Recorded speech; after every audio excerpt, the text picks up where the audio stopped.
Good evening, ladies and gentlemen. We come back to you with Gordon and Tom facing off in Game 2. We have in play so far for Tom Scalding Tarn, which he will crack. To fetch out, I can only assume it would be an island. And Gordon, who has a Tectonic Edge and a Forest in play. So, with all this, it's a pretty slow start for both players. But Tom can pick it up right here, right now, by dropping a white source and playing a hawk. But it seems like he's going to elect to pass a turn over to Gordon. So another Tectonic Edge comes down. Gordon will pay 3 and drop a sword, and try and bait out Tom's counterspell a little bit earlier, which Tom doesn't seem to have, so... Or he does. I think that's actually a Flash Freeze that I saw in his hand. Yep. And he just... Well, you can't cast it on Artifact anyway, so... It's a little bit deceptive there for Gordon if he thinks that he has free reign for casting spells, especially that Flash Freeze sitting there. So, second Forest, he'll tap 4, turn him sideways, and a Thrun will come down, definitely avoiding that Flash Freeze. I can see how this deck would be pretty annoying. You really can't do very much against it as a control player. And for that matter, as an aggro player, you might find it hard-pressed to get through Dungrove Elders and a Thrun. But Day of Judgment comes down to clear the field. He's going to tap 3 for what I believe is a Dungrove Elder at this point. And that can start doing some serious damage. It may only be a 2-2 at the moment, but that sword is definitely going to pump it up. A 4-4 with pro-black, pro-green that gets in, forces you to discard a card and lets you untap your lands. I'd play that. Forget about it being untargetable. Tom will go through, searching for some more hawks, making sure his hand is nice and full.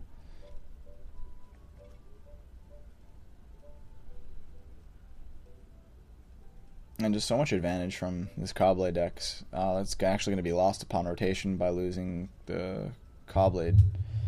By losing the actual Caw, not the blade. They keep the blade, which is very, very good for them.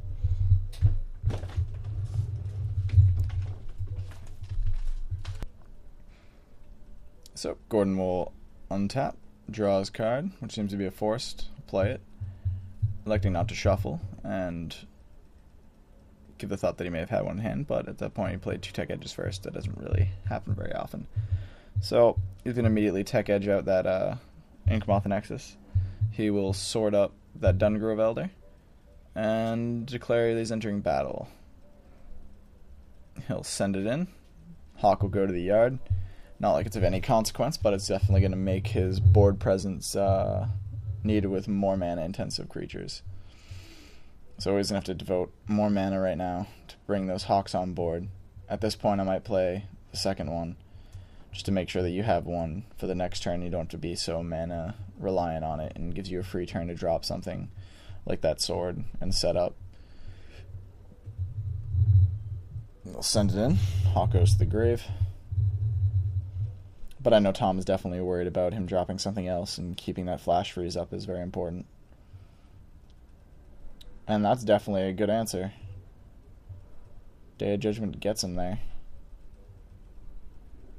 Or at least answer the Dungrove. So he's going to drop another Hawk. He's going to bait his turns looking for more mana, it looks like. Try and draw on as many as he can. It's basically just time walking at this point. So Gordon sitting on 5 land, 1 Tectonic Edge and 4 Forest, making his Dungrove Elder a 6/6. Tom draws a land. He'll pay 4 to Day of Judgment, I would imagine. Nope, he will Emiria Angel. So doesn't need a Day of Judgment quite yet. He's really only staring down Dungrove Elder, and I think that... I don't know what's entirely in Gordon's hand, but I can imagine he wouldn't want to overextend at this point. So it's a 7. Bird dies. As long as Tom can keep drawing land, he can keep those blockers just a-coming. Not only that, he also has access to Gideon Jura in his hand at this point. 5 mana, forces extra attacks.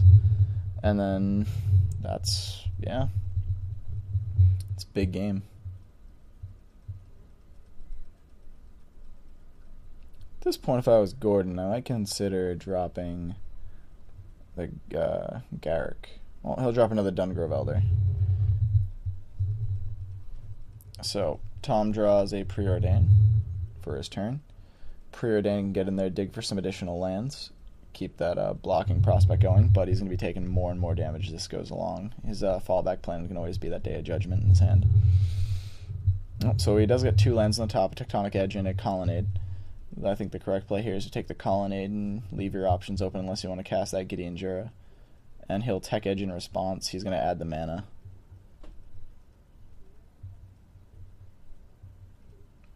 I think the play for Gordon should have been to wait for his choice and then Tech Edge, because that makes it a little bit easier. If it was no mana, he could have sent it to the bottom.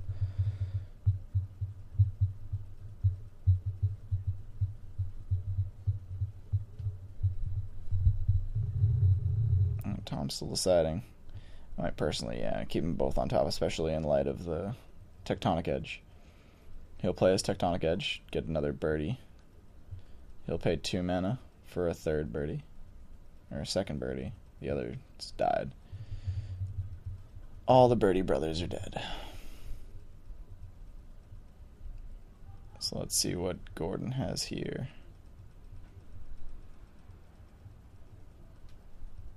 Still that mana open for that Flash Freeze, and those Dungravellas are going in, and they're going in hard.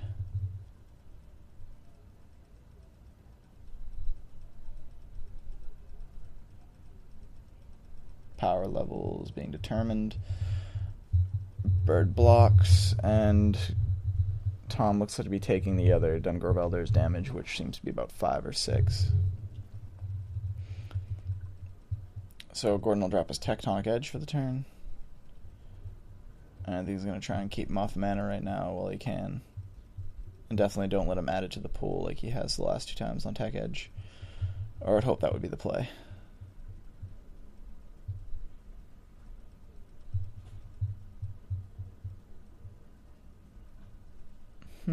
Decisions. He's going to drop a... I have no idea. Obstinate Baloth? And or... Yeah, it looks to be a Baloth, I think. If that glare wasn't there, I could tell a whole lot easier. Oh, sword comes down. Equip sword to said bird and or a Myria Angel. And then get in for to beats. Gimme them beats.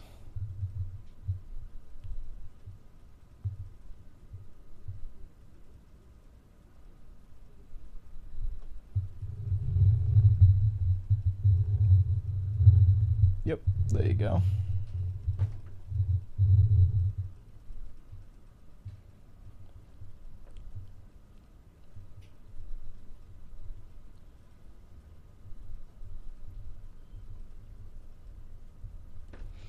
So I'll discard a fresh meat, which is an interesting choice, especially in light of Tom having Day of Judgment in his hand.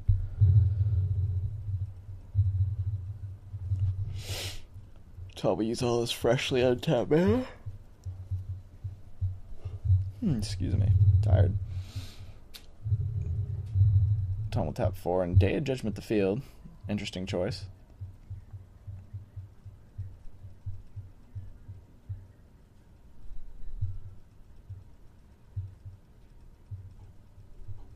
Definitely an interesting choice.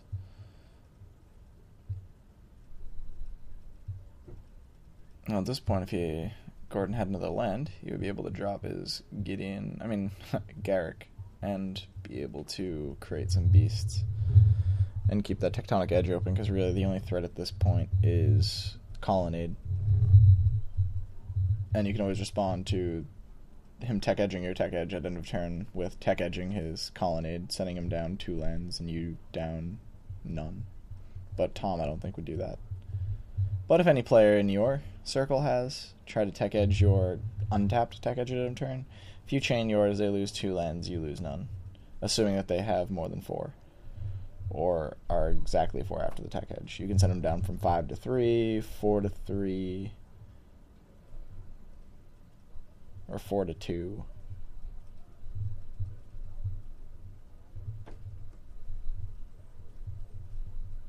So Blade Splicer comes down. It's another one. Tom has 2 cards in hand. Tectonic Edge. And then at a turn, use it wide open for him to drop whatever he wants.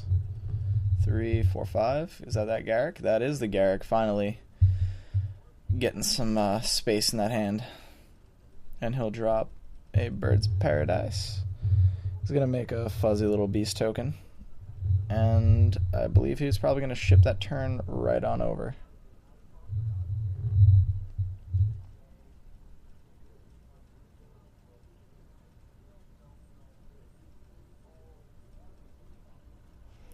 So Tom will end up playing a Seachrome Coast. Comes in play tapped, not being the 3rd land. Tom will shuffle around the 2 to 3 cards in his hand, 1 still being Flash Freeze. He's going to sort up his Blade Splicer. For some reason, I keep forgetting the name of Blade Splicer. I don't know why. But Birds of Paradise will block the token.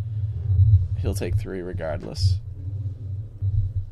And he'll have to discard his Batter Skull. And Gideon Juror will come down and just add a whole mess of problems to this.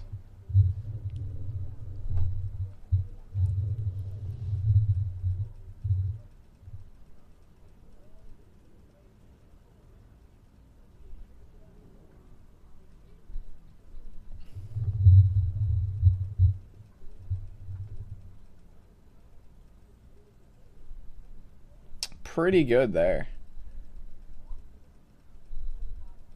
That is a quality Garrick move. Actually, I had to take a break for a second to actually read Garrick's second one to make sure it wasn't target because of the protection from green on the sword. So I'm back with you guys.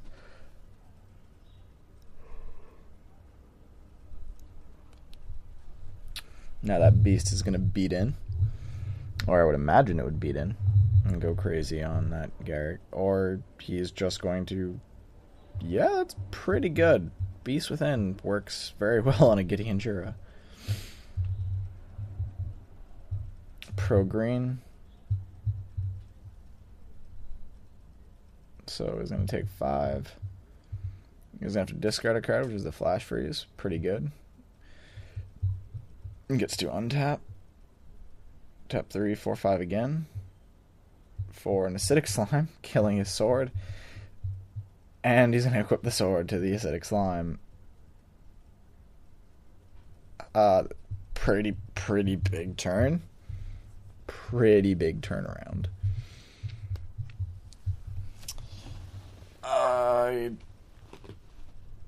Wow.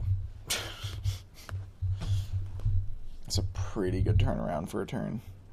He's going to swing both in. First strike on his token, which definitely cannot be taken lightly. At this point, I think blocks here. Acidic Slime on token, correct. The 3/3-piece token, I'm not sure if swinging in. But at this point, I think I might have sacrificed the birds to save your Garrick. I mean, you never know what's going on. It is a Cawblade matchup. He does still have a Colonnade active, or that can be active. Not that it's any consequence with a sort of Worn piece that's about to get equipped to another creature. But, yeah, guys, turn sideways. That's 5, 10 damage, 5, 9 damage coming in with 1 potential more.